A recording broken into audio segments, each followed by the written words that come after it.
How you doing, my friends? Welcome back to Katawa Shoujo. Last episode. Done, and non-proper reference for father catches me off. God, fuck off, lawnmower!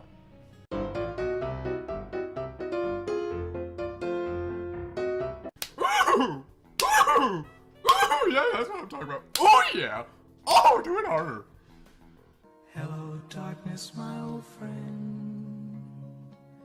Now, I guess I should mention the horny nurse in the room. Yeah, the nurse made me clap my hands together while making weird noises. It was really uncomfortable. I don't want to talk about it, so let's just get into the episode. Bolstered by this new thought, I've managed to calm down considerably by the time Emmy knocks on her front door. Why the fuck do you need to knock on your own front door? Hey, Mom, open up. We're here. The door swings open and Miss stands grinning at her daughter. The grin is still surprisingly similar to Emmy's. That's okay. I'm starting to think that she's not her mom, but Emmy from the future. I'm never going to get used to that. Yeah. Fuck, I don't think I ever gave her a voice. You know, people normally wait for a few minutes before they start shouting at the door. And most mothers say hello to their daughters instead of scolding them right away. Of course, welcome home, dear. I've missed you. Alright. Well, we're meeting the parents. This is an interesting house. It's the holy shit, she's got a lot of dishes to do.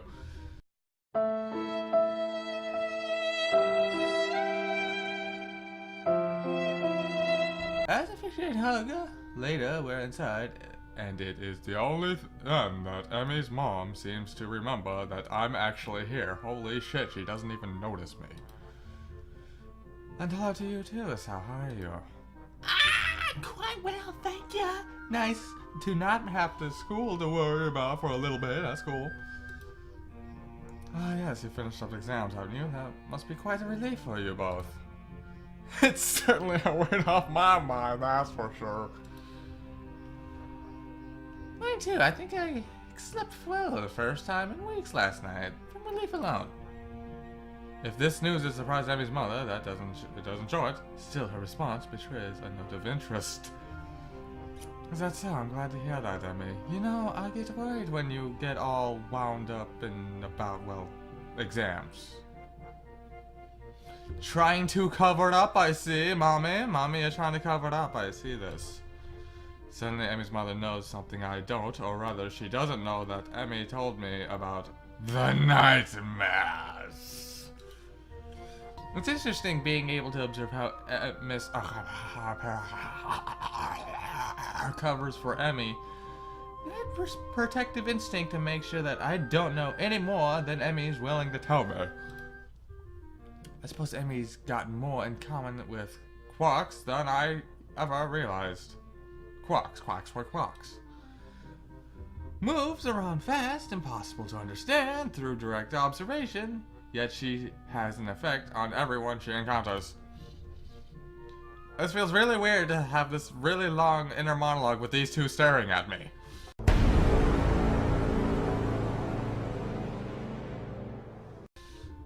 I wonder if Miss will figure out that I know about the nightmares, or is she just keeping everything secret from everybody? Yeah, it's not been as bad this year as in the past. It's now helped me to stay focused. Okay, I know that's not true. She even cut me off contract outside in the school hours during an exam week. But she did see me during the day, and she told me more than once that the morning run was the only thing she looked forward to during exams, so maybe it's not that much of a lie. So what the fuck was the point of that last sentence? I don't know! Either way, to hear that being around to even help makes me feel a little bit better, slightly important. Emmy's mother raises an eyebrow at the statement. Either she doesn't believe Emmy, or she's as surprised as I am. She's not the Rock, sorry. Well, then it appears that it's a good thing that you two have become so close. Now, Keith. I told you to take good care of my daughter, so, and it looks like you're already doing that. Emmy grins at this and seems to take pride in having managed to integrate myself with her mother so easily. Yeah, you see that bitch? My mom already likes it. Actually, I'll tell your husband one thing for her. She's got me out and running. I've probably been more active since meeting her than I ever was, even before. Even before.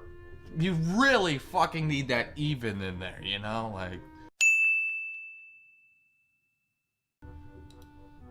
I'd actually never thought of it that much, nor had I ever appreciated the humor in it. Apparently there's humor in this as well.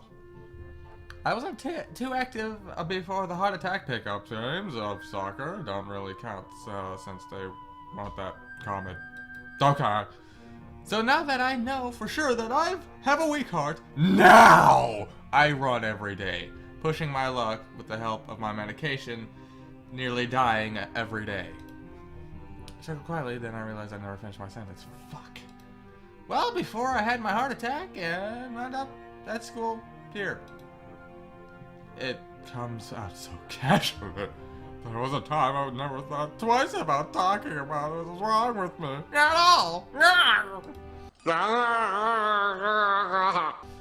now it just seems silly to care, especially the company Emmy and her mother. Yeah, okay. My god, this is inner dialogue, the episode. If Emmy can be cavalier about her disability, then so can I. I think back to the track meet where Emmy declared herself the fastest thing on no legs. Fact for obvious loss has never seemed to bother her, at least not in public. Holy fucking shit, look at this! Being stuck in a wheelchair frustrated her, I know, but even that was something she dealt with on her own, despite her efforts to the contrary. Emmy has a way of bringing out the more active side of people. I've never quite figured out how she does it. Those puppy dog eyes good she gets for starters. I'm not surprised she managed to rope you into the exercise routine. If Rin was just as stubborn as she is, I'm sure that Emmy would have gotten her on running with you too. Yeah, Rin, I don't think the only thing you're ever going to get Rin to do that's active is eating. And painting. Really, really weird, disfigured things. Oh, and that reminds me. Rin says hello. Okay, she says hello. I drift of the outer edges of conversation again as we move into the dining room to eat. Holy shit, we're actually going to do something. It smells delicious in here, and the spread that Emmy's mom has produced is impressive. Oh, this made enough to feed an army in here. Is it too much? Well, it's what? I mean, I'm pretty sure you are the army, yeah. Is it too much? Well, you can always take some leftovers with you when you go. That sounds great! I can't handle cafeteria food for so long. Something home cooked will be a welcome change of pace. Oh god, yeah. What he said, thanks, Mom. The food tastes as good as it smells! And there's a lot of conversation while we dig in. So, yeah, fuck conversation. I'm eating the food. Emmy salts her plate with the usual amount of gusto, and I will admit that I set the pretty fast pace myself. Yeah, I just want to eat like they do in the cartoons, you know, just put the plate in my mouth and just scrape it in. So, I hear that you and my daughter have gotten rather close. That just gave me your Emmy voice for some reason. The urge to say something like, not really, is so strong that I have my mouth to say it, but exert control. Like, seriously, bro, you seriously have, like, instinctive responses to say, that's not true, fuck off! What the fuck, boy? What the fuck? The fucking Rooney Dooney Pooney Cooney Looney Cooney Booty Moonies? You know something? I'm gonna do something I haven't done in a really, really long time. Let's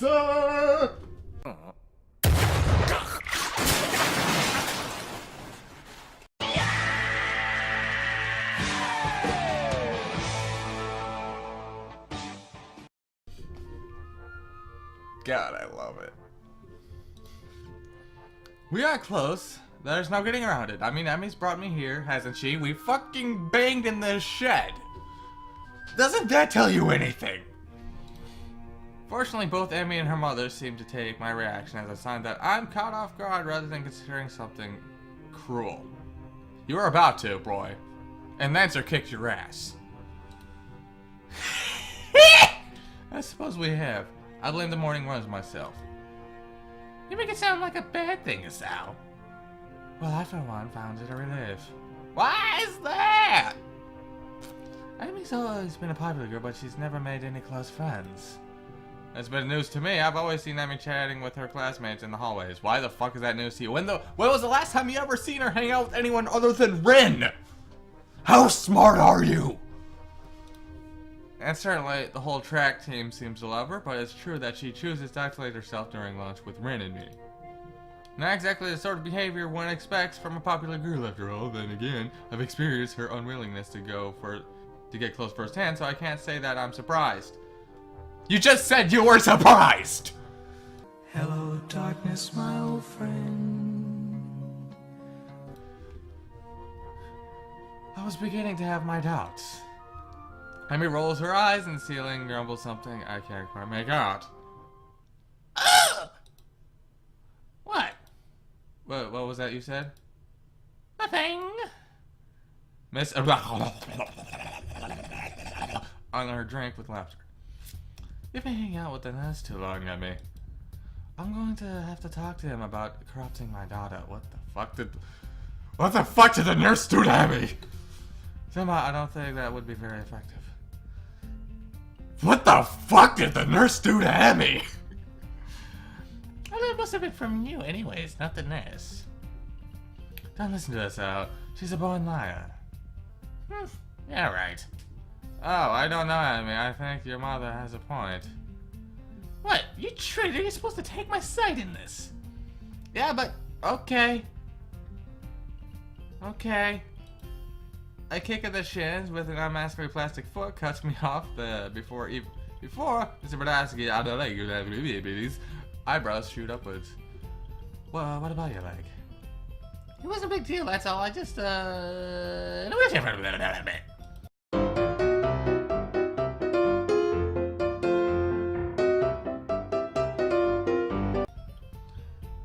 The last few mumbled words are quickly dismembered by her mom's mother.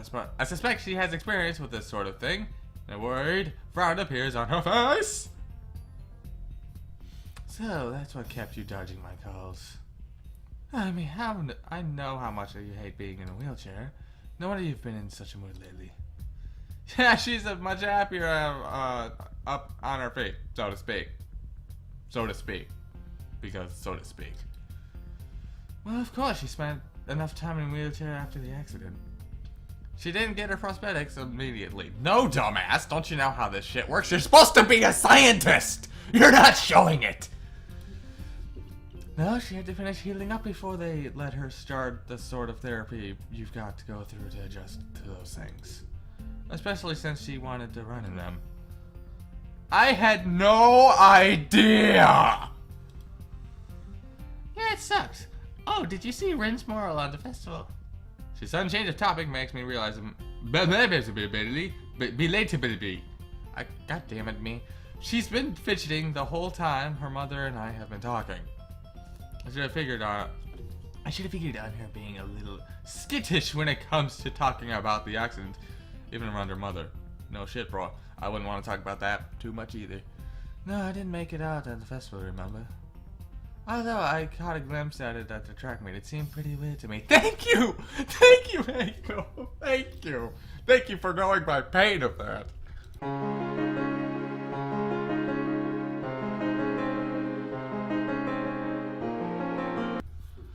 I think it was more or less that's what she was going for. She talked a lot about it being dreamlike, or trying to be dreamlike.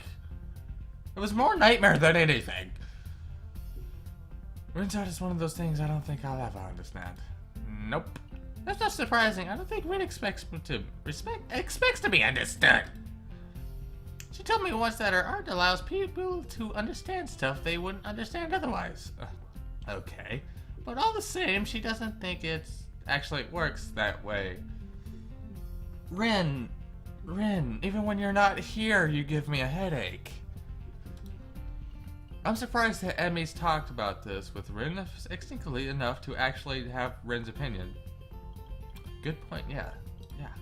Although I expect that Rin could not, if she were so inclined, say the same thing about Emmy's. Unless, of course, Emmy is purposely keeping me in the dark about everything, which is likely, but unpleasant if I think about it. I'm gonna stop talking now. I drift down to this unpleasant train of thought for a while, losing track of the conversation. Hey, Emmy, I've been meaning to ask. Are you going to visit your father this year? Okay, time to get my depression blanket up and ready.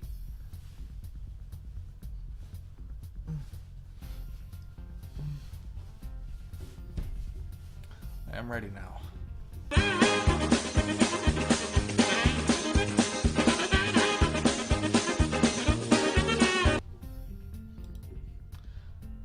From the way she says it, I think Emmy's mother was talking about the weather. From the way Emmy reacts, it's clearly not the weather they're talking about.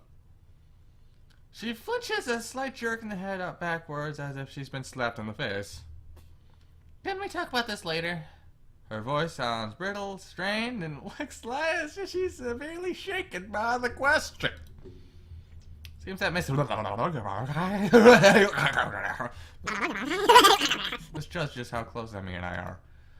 Some things it seems are best not conversed about with me around. A father is one of these things. The accident that took her legs is probably another one of those things. If her reaction to the early conversation between her and her mother and myself is any indication. Doesn't take Emmy's mother long to realize she has screwed up. You fucked up, man. What you gonna do about it, brah? Of course we can, dear. I'm sorry for bringing it up. I just wanted to ask if I could make plans. It's fine, don't worry about it. Emmy fidgets nervously as if embarrassed of her own reaction. I confess that her reaction is confusing. Why? She's only just mentioned her father to me earlier today, less than a few hours even. Why does a simple question about when she'll visit her father cause such a strong reaction? God damn it, you are fucking stupid! I have mentioned this all episode. Hasao is stupid!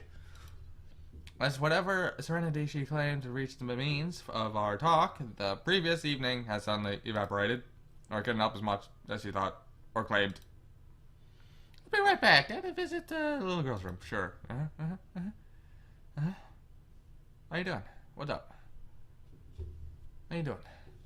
Emmy gets up suddenly and leaves the table, leaving me alone. A little conflicted. Should I go after her or stay here? It's obvious that Amy's departure was not based on self or nature. Something bothering her, and I have to know what it is.